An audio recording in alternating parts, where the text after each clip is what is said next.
اس کی یہ چاہت نہیں ہے کہ تمہیں عذاب میں مبتلا کرے، اس کی چاہت یہ ہے کہ تم اس کی چوکھٹ پہ آؤ، جھولی پھیلاؤ، اس سے خیرات اور رحمت مانگو، اور وہ تمہارے ماضی کے سارے گناہ معاف کر کے، ساری غلطیاں معاف کر کے تمہیں اپنی رحمتوں سے مالا مال فرما دے۔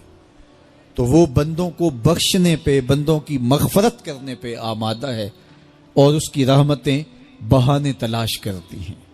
اللہ اکبر۔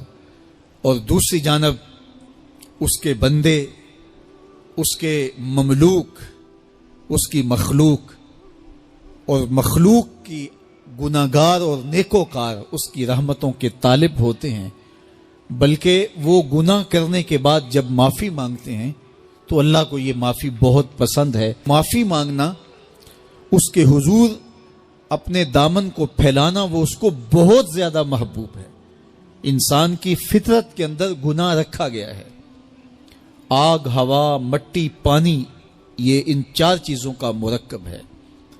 اس کے جو عناصر ہیں اس میں کبھی اعتدال قائم نہیں رہتا، اور اس سے گناہ سرزد ہو جاتے ہیں۔ گناہ کرنے کے بعد بندے کا اس گناہ پہ اصرار کرنا، اڑ جانا، ضد کرنا، توبہ نہ کرنا، اللہ کو یہ پسند نہیں۔ لیکن اگر اس سے گناہ سرزد ہو جائے تو پھر وہ توبہ کر لے تو اللہ کو یہ بہت زیادہ پسند ہے۔ جو اس سے ہو سکے نیکی وہ اللہ کے حضور پیش کرے، لیکن اس کے اندر جو شر رکھی گئی ہے، اس کے اندر جو قوتیں گناہ کی رکھی گئی ہیں، اس سے اگر اس سے گناہ سرزد ہو جائے تو پھر وہ اللہ سے توبہ کرے، اللہ کی طرف رجوع کرے، تو اللہ اس کی توبہ کو نہ صرف قبول کرتا ہے بلکہ اس کے گناہوں کو معاف کرتا ہے، اور گناہوں کو بدل کے نیکیوں میں تبدیل کر دیتا ہے۔ جب گناہ نیکیوں میں تبدیل ہو گئے تو جتنا بڑا گناہ گار تھا اتنا بڑا نیکوکار ہو گئے۔ حضرت سیدنا عمر رضی اللہ تعالیٰ عنہ بازار میں جا رہے تھے تو ایک شرابی نے ہاتھ میں بوتل پکڑی تھی شراب کی، تو حضرت عمر ہاتھ میں درہ رکھتے تھے اور آپ کا جاہو جلال دیتنیت ہوتا، تو جو ہی حضرت عمر رضی اللہ تعالیٰ عنہ کو اس نے دیکھا تو ڈر گیا، اور دل ہی دل میں کہا، اے اللہ آج عمر کے قہر سے بچا لے، میں تیری بارگاہ میں سچی توبہ کرتا ہوں، اور جلدی سے شراب کو بغل میں چھپا لیا۔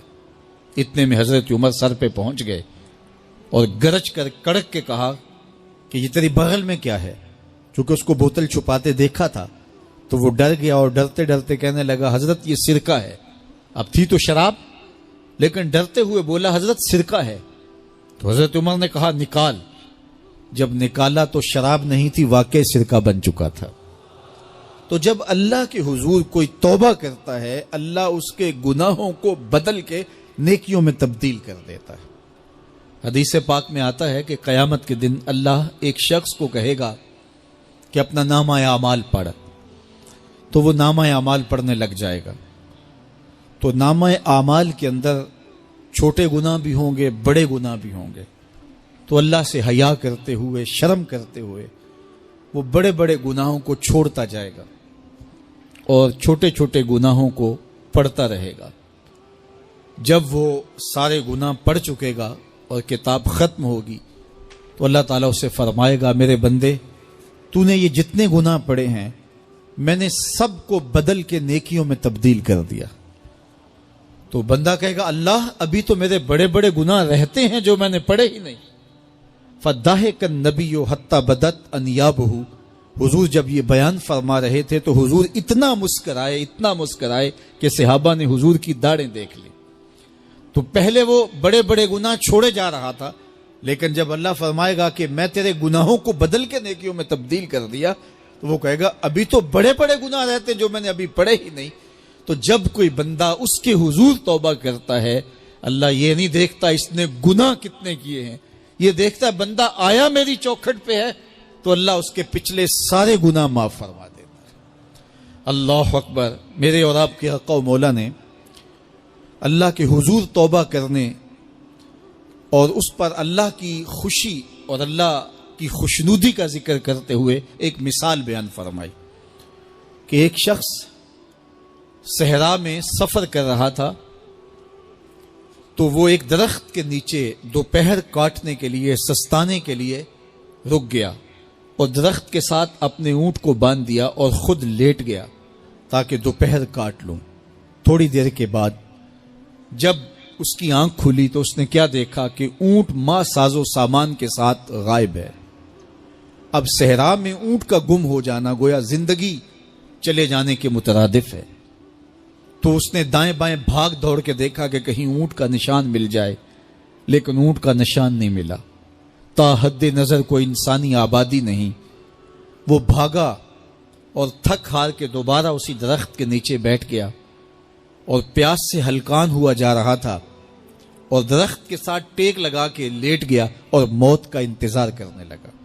جن لوگوں نے صحرا کا سفر کیا ہے ان کو اس بات کا اندازہ ہوگا کہ کئی 100 میل تک انسانی آبادی ہی نہیں، اب نہ کچھ کھانے کے لیے بچا نہ کچھ پینے کے لیے بچا، اونٹ بھی غائب ہو گیا، توشا بھی ساتھ ہی چلا گیا، تو اب ظاہر ہے سیدھی موت ہی نظر آ رہی ہے۔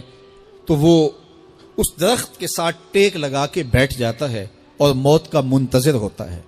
تھوڑی دیر کے بعد پھر اس کی دوبارہ آنکھ لگ جاتی ہے۔ جب دوبارہ آنکھ لگتی ہے تو تھوڑی دیر بعد پھر آنکھ کھلتی ہے۔ جب دوبارہ آنکھ کھلتی ہے تو دیکھتا ہے کہ اونٹ جو گما تھا ماں ساز و سامان کے اس کے پاس کھڑا ہے۔ تو صحرا میں اس حالت میں اونٹ کا مل جانا زندگی مل جانے کے مترادف ہے۔ تو وہ اتنا خوش ہوا کہ خوشی کی انتہا نہ رہی، بلکہ مسرتوں کے ہجوم میں درک گیا اور کہنے کیا لگا، اللہم انت عبدی وانا ربک، اے اللہ تو میرا بندہ اور میں تیرا رب۔ کہنا تو یہ تھا کہ تو میرا رب اور میں تیرا بندہ، لیکن مسرتوں کا ہجوم ہی اتنا تھا، خوشیوں کا ہجوم ہی اتنا تھا کہ زبان پہ قابو نہ رہا۔ کسی کے آنے سے ایسے ہوش اڑے ساکی کے، شراب سیخ پہ ڈالی اور بوتل میں کباب۔ کہنا یہ تھا اللہم انت ربی وانا عبدک، لیکن اس قدر خوش ہوا جب بھی تیری قربت کے امکان نظر آئے ہم اتنے خوش ہوئے کہ پریشان نظر آئے۔ تو کہنا یہ تھا کہ اے اللہ تو میرا رب اور میں تیرا بندہ، لیکن خوشیوں کے ہجوم میں وہ کہتا ہے اللہم انت عبدی وانا ربک، اے اللہ تو میرا بندہ اور میں تیرا رب۔ حضور یہ بات بیان کرنے کے بعد صحابہ سے پوچھتے ہیں کہ ذرا بتاؤ اس بندے کو کتنی خوشی ہوئی کہ خوشی میں زبان بھی قابو نہ رہی اور اپنے آپ پہ کنٹرول نہ رہا، اور خوشیوں کے ہجوم میں اسے یہ بھی پتہ نہیں چل رہا کہ وہ کیا بول رہا ہے۔ تو صحابہ نے عرض کی حضور بہت زیادہ اسے خوشی ہوئی۔